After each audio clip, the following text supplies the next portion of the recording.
Le 20 août 2006, l'accord politique global APG était signé à Lomé entre le pouvoir et l'opposition avec l'objectif de ramener la paix, renforcer la démocratie, enclencher des réformes profondes au Togo. 19 ans après, que reste-t-il de cet accord historique? A-t-il tenu ses promesses? Quel bilan en tirer aujourd'hui? Nous posons le débat dans cette émission.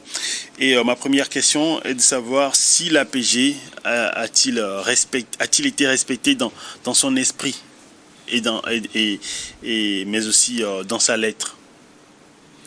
Il faut dire que c'est un accord qui a été ce que certains ont qualifié de la Bible pour la politique togolaise, et l'un des défenseurs de cet accord-là, c'est le Premier ministre, feu Premier ministre Agboibo, qui avait eu l'honneur de diriger le gouvernement de la transition, qui a permis la mise en œuvre de cet accord et donc qui a abouti aux élections législatives d'octobre 2007, considérées par la plupart des observateurs comme les premières élections transparentes et crédibles au Togo, en tout cas sous l'ère démocratique. Donc depuis premier gros succès donc de l'accord. Pardon? Premier gros succès de l'accord alors.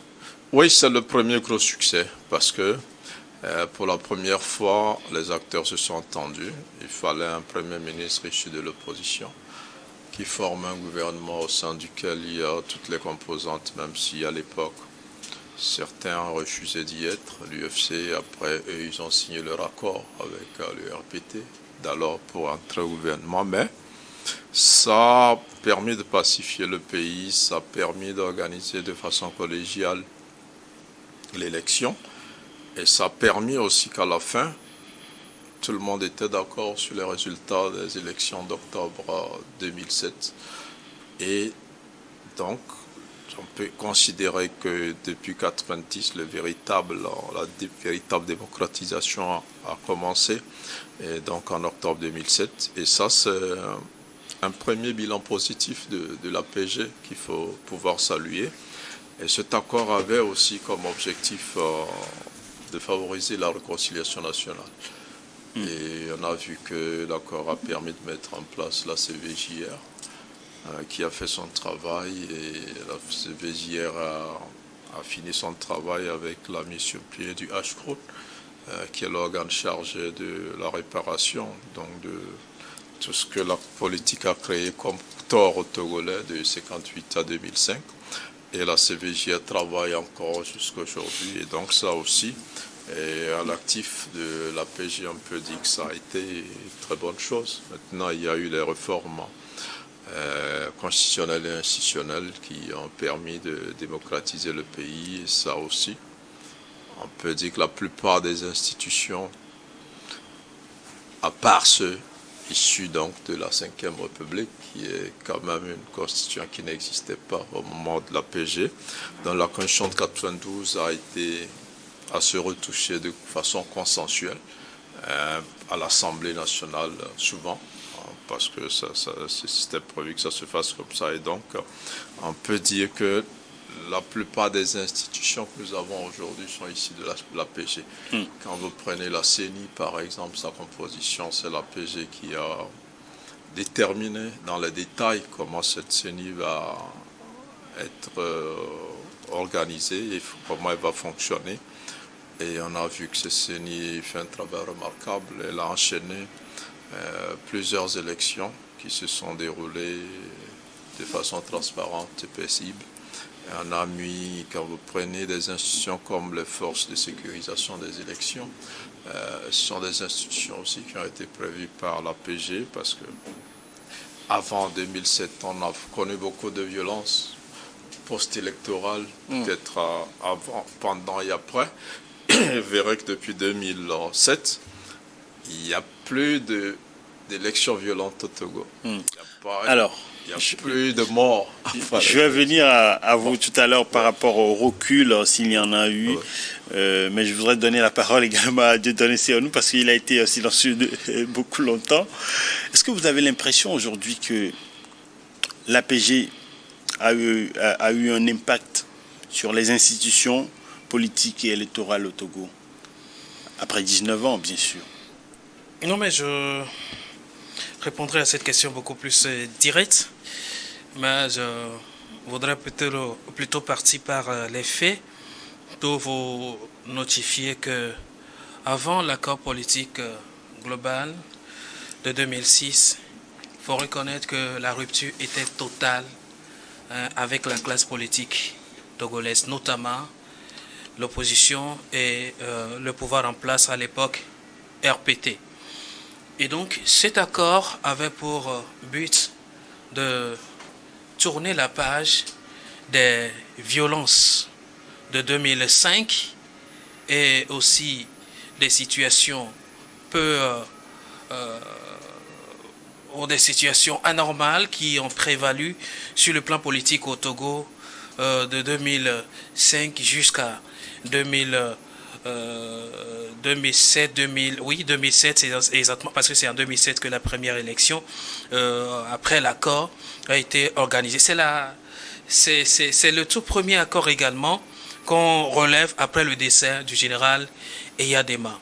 Alors, je ne voudrais pas revenir sur ces événements noirs, macabres, qui hantent toujours l'esprit du Togolais, mais je voudrais dire qu'une page noire a tenté d'être tournée avec la signature de cet accord, qui malheureusement, peu d'années après, certains l'ont qualifié de caduc, parce que ne pouvons plus jouer véritablement son rôle qui est unifier comme cela se doit le peuple togolais.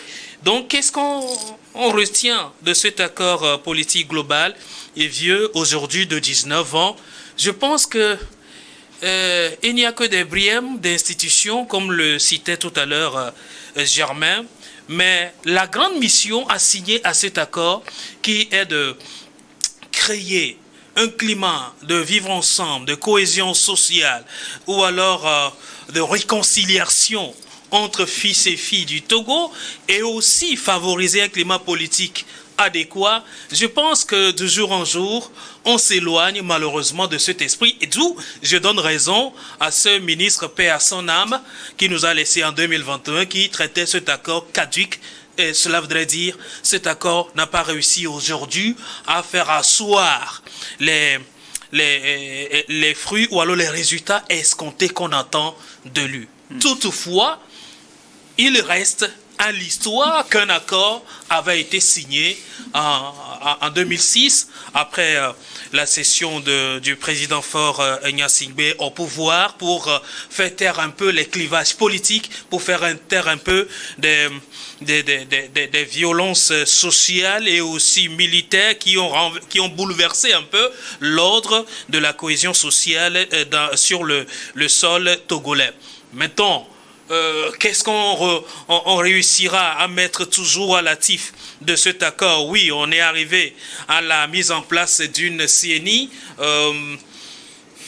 je dirais mêlée, ou alors une CNI issue de l'opposition et aussi du pouvoir en place, mais vous n'êtes pas sans savoir que cette CNI continue toujours pas faire l'objet de grandes critiques, d'autant le relevant de son impartialité ou alors des résultats ici de cette organisation qui ne répondent peut-être pas, selon certains acteurs politiques au Togo. Certes, on pourra parler en termes numériques, institutionnels, mais sur le réel même du problème de l'avènement de cet accord, le Togolais reste encore sur ses soifs, parlant d'un accord qui devra normalement faire décoller les signaux démocratiques et les signaux d'une bonne gouvernance politique au Togo. Le Togolais reste encore sur sa soif. Est-ce que donc vous pensez qu'aujourd'hui que le climat politique aujourd'hui ne reflète pas l'APG? Non, mais ce n'est pas moi qui le pense. Les faits nous donnent raison. Vous êtes là, vous êtes journaliste, vous êtes observateur tout comme moi aussi. Non, si aujourd'hui nous sommes en 2025, nous sommes en 2025 et nous devons aussi continuer par juger ou alors analyser certaines morts dues aux violences récentes ou alors certaines contestations, certains agissements ou alors certains malaises sociaux. Vous comprenez que l'accord serait en train de crier encore dans son âme sur ces objectifs précis. Aujourd'hui, c'est vrai, le HCR continue par ses activités d'indemnisation avec pour but de réconcilier la population. Mais la question de savoir, pourrait-on continuer par réconcilier une population qui continue aussi d'être divisée au jour le jour, de par les faits, les actes qui sont toujours ancrés dans cette société? Là, il faut se poser la question. Le tout n'est pas de mettre en place des institutions, mais ces institutions qui arrivent quand même à faire respecter l'esprit de l'accord. En filigrane, c'est de faire vivre ensemble et en harmonie les Togolais. Peu importe les bords, peu importe les situations géographiques. Malheureusement, on y est encore très loin de ces objectifs aujourd'hui. Alors, ma prochaine question pour vous, M. Germain, c'est de savoir si aujourd'hui l'APG peut encore servir de base ou s'il faut aujourd'hui en venir à un APG 2. Oui, mais je crois que l'accord a atteint ses objectifs, contrairement à ce que j'entends dire ici. Quels étaient les objectifs de l'accord? Il y avait des crises post-électorales avant. Il y avait des crises post-électorales. Après chaque élection, il y avait des contestations de la violence. Et il y en a eu après l'APG? Non, il n'y en a pas eu. Les crises post-électorales existent toujours au Togo. Ah bon, vous pensez? Bon, peut-être, là, on est dans de différents Togos. S'il vous plaît, on parlez de la présidentielle de 2020 qui a été contestée. C'est pas une crise, ça. Qu'elles soient, par exemple, les municipales qui ont eu lieu, est-ce qu'il y a une crise après les municipales? Certains peuvent dire on n'est pas d'accord avec les résultats. S'ils ont saisi la Cour suprême, qui tranche, c'est fini. Mais avant, on n'assistait pas à ça. Avant, vous allez voir des barricades dans les rues, des trucs, des émeutes. Il y a même la sécurisation des élections avant, c'est des militaires. Mais aujourd'hui, c'est la police, c'est la gendarmerie. Les faux ailes, les faux zèbres, tout ça. Les faux zèbres, c'est des fruits de la l'APG. Même le cadre de concertation, qui c'était le CPDC avant, ça a évolué. Mais il y a eu, c'est l'APG qui a institué ça. Il n'y avait pas un cadre où l'opposition et le pouvoir discutaient. Alors, vous allez voir. Vous pensez qu'il n'y a pas eu de contestation depuis l'APG? Vous allez voir que ce cadre a permis de repousser la date des élections à la demande de l'opposition, a permis de réduire la caution pour les candidatures et tout ça. Mais ça, c'est le fruit de l'APG. Maintenant que les gens contestent, c'est comme Donald Trump conteste aux États-Unis, l'élection de Biden à l'époque, c'est pas une crise. La justice a tranché. Non, mais il y a eu des contestations, il y a eu des manifestations également. La justice a tranché qu'il a été battu. Il a contesté son partisans sont allés vandaliser le Capitole. Alors, on ne parle pas de contestation de leaders, mais également de manifestations de la population. Je veux qu'on revienne. L'APG avait 3 objectifs principaux. C'est déjà de régler les crises post-électorales. 2, c'est de réconcilier les Togolais. Les Togolais sont réconciliés. Il y a la CVJR qui a... Le HCR continue son travail. Non, les Togolais sont réconciliés, c'est bien ce que vous voulez me dire. La réconciliation n'est pas une fin en soi. Chaque fois, il y aura de petites crises. Mais le HCR a comme objectif aussi d'éviter que les choses se répètent. Parce qu'on sait qu'en politique, les choses peuvent se répéter. Et là, vous devez le savoir. Donc, le HCR évite aussi la non-répétition des faits. Ce qui s'est passé, il ne faut plus que ça arrive. Donc, c'est une institution qui est en train de fonctionner. Et puis, il y a les réformes politiques qui ont été faites.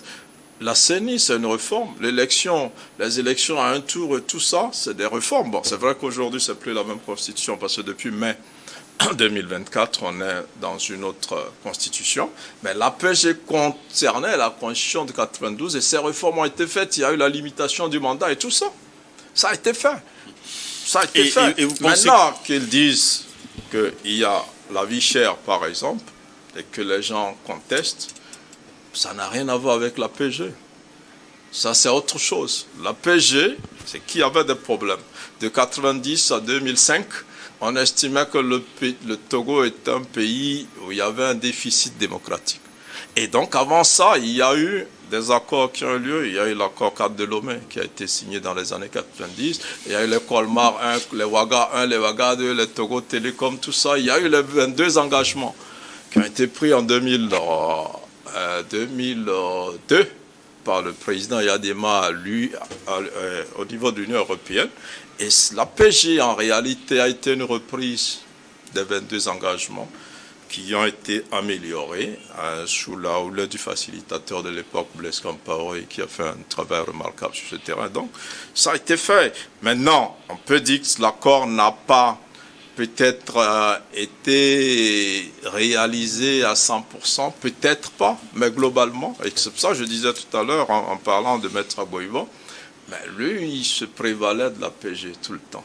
Il disait que c'était la Bible de la politique. Et aujourd'hui, est-ce que cela pourrait servir de base ou est-ce qu'il faudrait arriver à un autre accord politique? Ça a été un succès. L'Union européenne, à l'époque, avait conditionné sa reprise de la coopération avec des élections libres et transparentes. Et quand il y a eu la PG en 2006, il y a eu les élections d'octobre 2007. En novembre, il y a eu la conférence des bailleurs de fonds à Bruxelles. Et avec le Premier ministre Fungbo, la coopération a été reprise. Et après, les élections se sont enchaînées. Au point où même on a des institutions au Togo comme la FOSEL et tout ça, qui sont même allés partager l'expérience togolaise avec les autres, comment le Togo fait, qu'il n'y a plus de violence pendant et après des élections. Donc c'était ça l'objectif de la PG. Parce que de 1990 à 2005 et à 2003, ou à 2005, puisqu'il y a eu une élection en 2005, toutes ces élections, même celle de 1994 qui avait été remportée par le CAR et l'UTD à l'époque, n'étaient pas reconnues crédibles. On estimait que c'était des élections frauduleuses. Et donc, à partir d'octobre 2007, l'Union européenne à l'époque, qui validait les élections, entre guillemets, c'est heureusement que le Togo a pris quand même sa souveraineté en temps, a commencé par financer les élections lui-même, donc ce qui était plutôt une bonne chose. Et donc, ça a été une bonne évolution. Maintenant, ça n'a rien à voir avec les problèmes économiques des pays. Est-ce que l'APG a fait que la vie n'est plus chère au Togo? Je dirais non, ce n'était pas le rôle de l'APG. Mais sur le plan politique, est-ce que les élections se déroulent sans violence comme prévu par l'APG? Oui. Est-ce que la réconciliation est en marche? Ce n'est pas un fait en soi, la réconciliation. Mais il y a eu des violences, il y a eu un processus qui a été mis en place, il y a eu une institution chargée des réparations et de travailler pour que ces mêmes faits ne se répètent pas, qui est toujours en train de travailler. Et puis il y a eu des réformes qui ont été faites sur le plan politique. Maintenant, à chacun d'apprécier. Certains diront tant que le pouvoir est toujours là, tant qu'il n'y a pas eu alternance, peut-être, selon eux, la PG n'a pas apporté ce qu'il fallait à l'opposition. Mais moi, je pense que là aussi, vous avez vu, je reviens rapidement pour finir, quand Aboiba a dirigé la transition, les élections qui ont eu lieu, mais il a perdu des plumes. Il a eu moins de députés qu'il en avait quand il n'avait pas pris le pouvoir, tout simplement parce qu'une partie de l'opposition a décidé de ne pas aller à ce gouvernement et de présenter le CAR d'alors comme qui collaborait, alors que le fait que le CAR dirige ce gouvernement, c'était prévu par la PG. Pour moi, ça a été un document qui a permis au Togo de se mettre sur les rails de la démocratie. Maintenant, et après, il y a d'autres enjeux. Aujourd'hui, avec une nouvelle constitution, c'est tout un autre contexte qui est assez différent de celui de l'APG. Mais vous n'avez pas répondu à ma deuxième question. Je vais en revenir tout à l'heure. Je vous la pose aussi à Dieudonné. Aujourd'hui, il y a une forme de contestation, quoi qu'on dise.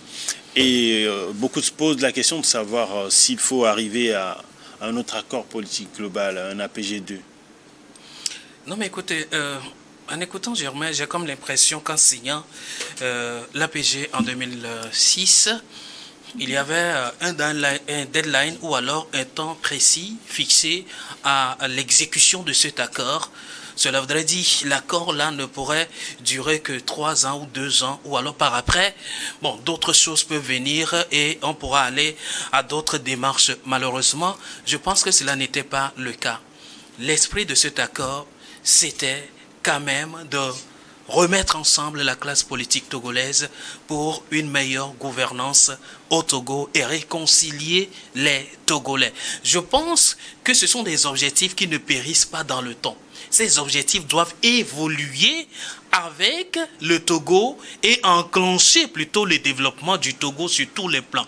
Malheureusement, si aujourd'hui nous sommes en train de voir comme si cet accord, je ne répéterai pas le mot de cet ami, feu ministre Maganawe, pour dire c'est caduque, là les faits le disent si bien. Cela voudrait dire l'accord n'a pas pu jouer réellement son rôle au point où on est obligé de passer d'un régime à un autre régime. Vous parlez essentiellement d'une meilleure organisation des élections ou alors des acquis beaucoup plus dans le secteur des élections. Mais aujourd'hui, il y a une part importante des élections qui a été amputée et une possibilité électorale qui a été amputée, enlevée plutôt aux Togolais, notamment le suffrage universel direct, l'élection du président de la République. Cela voudrait dire l'APG n'a pas réussi à faire asseoir véritablement les coudées d'une élection dans tous ses sens, au point où on est obligé d'enlever quelque chose pour redonner un autre élan au processus électoral au Togo ou alors à la politique togolaise. En gros, vous pensez que la 5e République est un échec de l'APG? Je ne suis pas en train de le dire, je fais que des démonstrations. C'est ce que vous êtes en train de dire. Ce n'est pas ce que je suis en train de dire. Je veux dire tout simplement, si vous êtes en train de me dire aujourd'hui que l'APG a plus permis d'asseoir des institutions qui ont fait part belle à l'élection ou alors aux élections. Je peux être clair. Alors je voudrais vous dire tout simplement que là, il y a un problème. Parce qu'aujourd'hui, il y a une part importante électorale qui est mise de côté. Cela voudrait dire que l'APG n'avait pas pris cela en considération, en compte. Non, je crois qu'on ne s'entend pas. Je vais être assez clair. Le Togo a été mis sur le banc de la communauté internationale comme un pays réfractaire à la démocratie.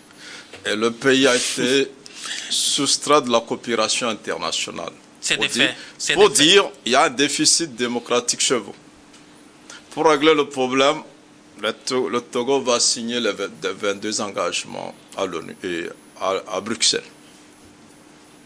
Et Adema qui signe ces 22 engagements, il meurt. Et une crise politique vient en 2005. Quand la classe politique se réunit, c'est pour signer un accord, parrainé par ses partenaires, l'Union européenne, le PNUD et tout ça. Donc l'idée, c'est de mettre le Togo sur les rails de la démocratie. Quelle démocratie en plus? Ben si, il y a la démocratie au Togo. Très bien. Sinon, on ne serait pas en train de faire cette émission. Très bien. La liberté d'expression est garantie. Bon, clairement. Oui, maintenant, mais ce que je veux dire, il faut que ce soit clair pour lui. L'APG avait 3 objectifs. Parce qu'il est en train de... Il parle des choses qui n'ont rien à voir avec l'APG.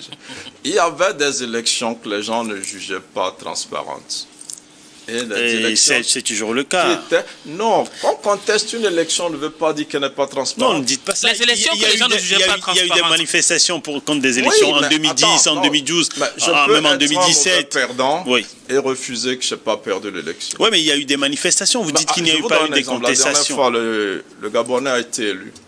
Mais l'opposant a dit qu'il ne reconnaissait pas les résultats. Non, mais on ne parle pas de leader. Est-ce que ça veut dire que l'élection n'était pas transparente? Le perdant peut dire je ne reconnais pas, c'est pas juste. Mais ça ne veut pas dire que l'élection n'est pas juste. Le fait de contester une élection ne veut pas dire que cette élection n'est pas juste. C'est pour ça que je commence par vous donner l'exemple de Trump. Alors, depuis l'APG, on assiste aux élections transparentes au Togo, selon vous. Le Togo il y avait une rupture de la coopération avec le Togo parce que le Togo ne respectait pas les principes démocratiques. Ceux qui ont rompu la coopération ont repris la coopération en novembre 2007 en disant les élections sont transparentes maintenant. Et les élections d'octobre là ont été reconnues par tout le monde. Après, se sont enchaînées, la présidentielle de 2010, reconnue aussi par tout le monde. Oui, mais il y a eu des contestations après 2010. Il y a eu des contestations après 2010. On ne s'entend pas. Dans quel pays il n'y a pas de contestation? Alors, bon, vous disiez tout à l'heure qu'il n'y en avait pas. Ce n'est pas parce qu'un mauvais perdant dit que je ne reconnais pas que l'élection... Quand vous ne reconnaissez pas une élection, vous faites quoi? Vous saisissez la justice. Généralement, la Cour constitutionnelle ou la Cour suprême, ça dépend. Mais quand la Cour tranche, c'est terminé. Vous ne pouvez plus dire que, bon, vous ne reconnaissez pas. Non, c'est fini. Mais ce n'était pas uniquement que des leaders. Ce n'était pas uniquement que des leaders. Je te donne l'exemple de la plus grande démocratie. Donald Trump dit, je ne reconnais pas ma défaite. Mais l'administration américaine dit, tu as perdu. Est-ce qu'il a pris le pouvoir? Jusqu'à aujourd'hui, il dit qu'il avait gagné cette élection. Cela prouve à suffisance mais est-ce que ça veut dire qu'il avait vraiment gagné? Non, c'est-à-dire qu'éliminer les contestations, ça n'a pas réussi. Parce que Donald Trump dit qu'il avait gagné. Non, enfin, je voudrais vous amener à probablement, voilà... ce que je veux dire, vous savez, avant, le gendarme des élections, c'était l'Union européenne. C'est eux qui distribuaient les quitus de telle élection bonne et tout ça. Ils vous disent, vous êtes un pays, il y a un déficit sur rompre la coopération. Pour rompre la coopération, venez signer les 22 engagements. Celui qui a signé les 22 engagements, on n'a pas pu les mettre en œuvre avant de mourir. On signe la PG maintenant avec toute la classe. Ce n'est plus un pouvoir qui va prendre les engagements. Il faut vous mettre dans le contexte. C'est pour ça que donc aujourd'hui, après 19 ans, vous pouvez applaudir la PG. Non, la PG, ceux qui ont dit que la PG est caduque, ils ont raison. Sauf que la PG a laissé quand même un héritage. Quand aujourd'hui on parle du cadre de concertation, c'est la PG. Quand on parle de la CENI, c'est les héritages de la PG. Le H-Kroon, c'est la PG. Non, mais moi, vous comprenez? Pose la question. Mais après la PG, il y a eu l'accord RPT-UFC. Est-ce que ce n'est pas un accord? Est-ce que parce qu'il y a eu la PG, il ne devait pas avoir cet accord? Voilà, la situation évolue. Donc, la PG était signée pour régler un problème. 1. Les élections violentes et non transparentes. 2. Enclencher le processus de réconciliation. 3. Les réformes. Voilà les 3 objectifs de la PG. Si vous ne vous mettez pas dedans tout ce que vous direz, je crois que vous alors, je pense que on a fait le tour. Je suis d'accord avec vous. Oui. Je suis d'accord avec vous, Germain, mais je comprends et je retiens que pour vous, l'APG n'a été utile que pour mettre en place des institutions. Pour qui? Moi? Je ne suis pas signataire de la... Non, c'est selon vous, je veux dire. Établir les faits. Non. Alors, est-ce que l'APG a tenu ses engagements, oui ou non? Vous trouvez que l'APG a tenu ses engagements du point de vue d'avoir mis en place des institutions comme la CENI, comme le CNDH, ou alors... Ce que vous ne comprenez pas. Très bien. Bon, et donc, l'APG a permis d'éviter des élections non transparentes. C'est ce que vous êtes en train de dire. Je vais vous expliquer quelque chose déjà. Quand on signe la PG en 2006, on dit tous les partis vont aller au gouvernement, qui vont organiser l'élection d'octobre 2007. Est-ce que l'UFC, qui était le plus grand parti de l'opposition, était allé au gouvernement? Non. L'UFC n'y était pas. Voilà. Mais par après, il y a eu cet accord RPT-UFC qui aujourd'hui n'a pas donné grand fruit. On arrive quasiment au terme de l'émission. Ils ne sont pas allés, mais ça n'a pas empêché la PG de continuer parce qu'ils ont profité de tout ce que la PG a mis en place. Sauf qu'ils, stratégiquement, ils disent on ne va pas. Parce que c'était un parti radical qui ne voulait pas. Bon, ça reste à votre avis. Je vous ai dit que le parti qui avait dirigé la transition a perdu des plumes. Oui, en octobre. Mais parce que dire tout simplement, ceux qui sont pas allés au radical. gouvernement ont dit non, nous on est toujours opposants. Ceux qui sont allés, ils sont proches du pouvoir maintenant. Alors, et ils ont été merci quand même, Germain. C'est pour dire, en fait, l'UFC n'était pas au gouvernement, mais ça n'empêche pas que la PG a évolué. Après, l'UFC a senti le besoin de signer, et le pouvoir aussi a senti le besoin de signer avec l'UFC. Est-ce qu'ils ont signé encore RPT-UFC? Ça veut dire que la PG n'a pas réussi.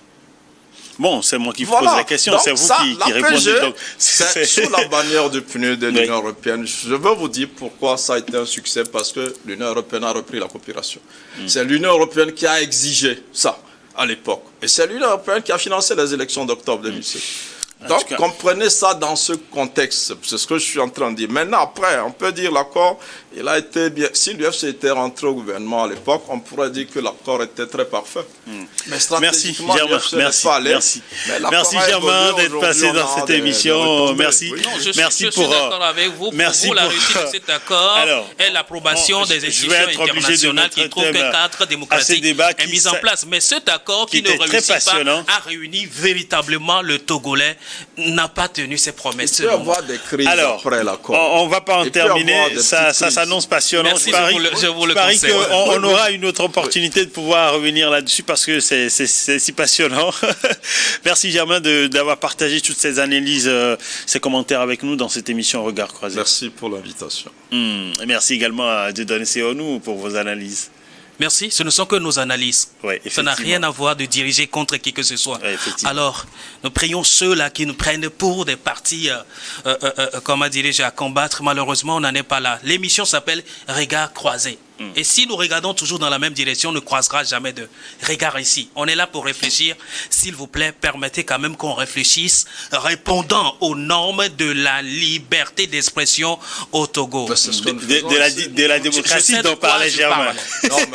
Alors, vous croyez subir, tout le monde le subit, donc c'est vraiment pas... Alors, toujours est-il que c'est la contradiction qui fait d'ailleurs la beauté de cette émission. Merci à vous, merci à la réalisation, à la rédaction et surtout un grand merci à vous, nos chers téléspectateurs et chers fans qui nous suivez sur nos réseaux sociaux. N'oubliez pas de liker cette émission et de la partager autour de vous sur notre chaîne YouTube. Bonne suite de nos programmes, c'est Unia d'Info.